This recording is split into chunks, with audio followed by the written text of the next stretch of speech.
Hi, today Bia is going to tell you the story of how I fell in love. Oh, of course, it was because of me.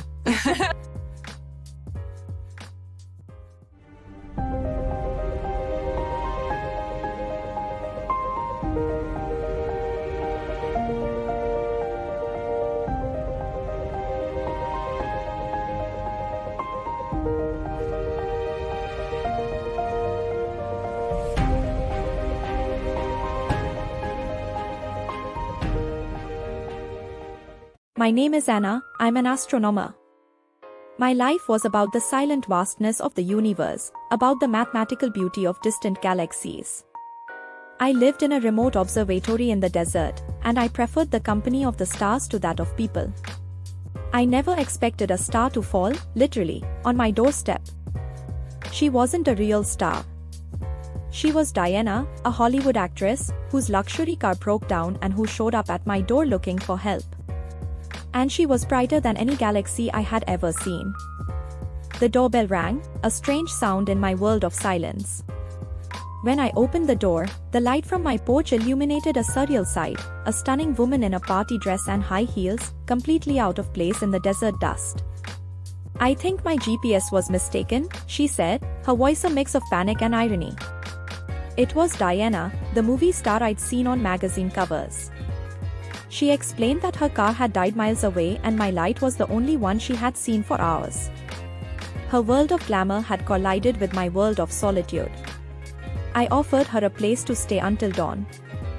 Little did I know that the greatest cosmic anomaly I would ever study was about to sleep on my couch. Before we continue, a question: have you ever met someone who was your complete opposite, but who somehow seemed to complete a part of you that you didn't even know was missing? If so, subscribe and share your story in the comments. We want to celebrate the most unexpected connections. The first few hours were awkward.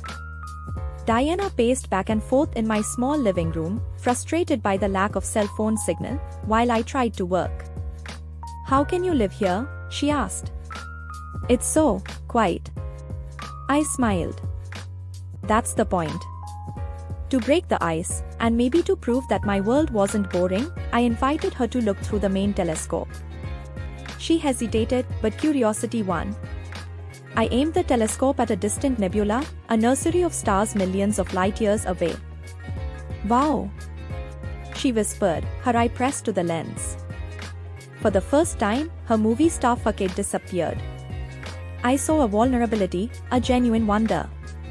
"It's so vast." Suddenly, all my problems seemed so small. That night, I showed her the stars. And she, without realizing it, showed me that the most interesting universe could be right here on Earth. Under the starry desert sky, sitting on the observatory's porch, our conversations became deeper. Diana talked about the pressure of fame, the loneliness that hid behind the flashes and the smiles. She was running from a scandal, from a life that felt less and less like her own.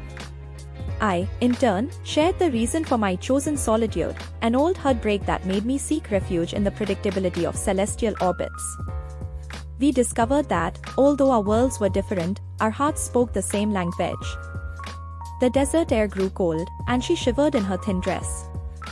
I went to get a blanket and placed it over her shoulders. My hands touched her arms for an instant, and a silent spark passed between us. The touch was brief, but her skin was warm, and my heart sped up. She looked at me, her eyes shining in the darkness, and thanked me with a smile that was just for me. That night, she fell asleep on my couch, and I stayed up watching her, the star who had fallen from the sky and landed in my quiet life. I didn't know what I was feeling, only that it was something as vast and mysterious as the sky above us. We woke up to the sunrise painting the desert with soft colors. The magic of the night still lingered in the air. We had breakfast in silence, but it was a comfortable silence, full of unsaid words. The intimacy we had built in just a few hours was more real than anything I had ever felt. The tension between us was undeniable, a gravitational force pulling us toward each other. As we washed the cups, our hands touched again, and this time, neither of us pulled back. She turned to me, her eyes asking a question I was finally ready to answer. My fear of pain, of complication, vanished. In that moment, there was only her. I leaned in and kissed her. It was a tender kiss, a kiss that proved that opposites don't just attract, they sometimes fit together perfectly. But our perfect universe was interrupted by the sound of an engine. The tow truck had arrived. Reality knocked on the door. Diana had to leave, back to her world of chaos and cameras. Our bubble had burst. That was. She started, not knowing how to finish. I know, I replied. She left, leaving me with the silence and a question: had it been just one magical night, or the beginning of something real? The weeks that followed were difficult. The silence of the observatory, once my refuge, now felt empty, haunted by the memory of her laughter. I would look at the stars and could only think of her.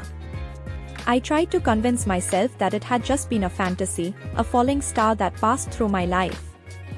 Until, one night, I was watching an interview with her on television. The reporter asked her about her next big project. She smiled, a smile I knew well, and said, "I'm thinking of something new. Exploring new universes, maybe finding a new guiding star." She looked directly at the camera, and I knew the message was for me. The next morning, I did something I never thought I would. I requested a leave of absence from the observatory and packed a bag. Halfway down the road, my phone rang. It was her. "So," her voice said, full of a playful nervousness. "Are you coming or not?" I laughed, a sound of pure happiness. "I'm on my way." The lesson I learned wasn't in any astronomy textbook. The brightest stars, the ones that truly change our course, are sometimes not in the sky. They are here on Earth, waiting for us to have the courage to find them. My greatest discovery wasn't a new galaxy, but the courage to explore the universe inside my own heart.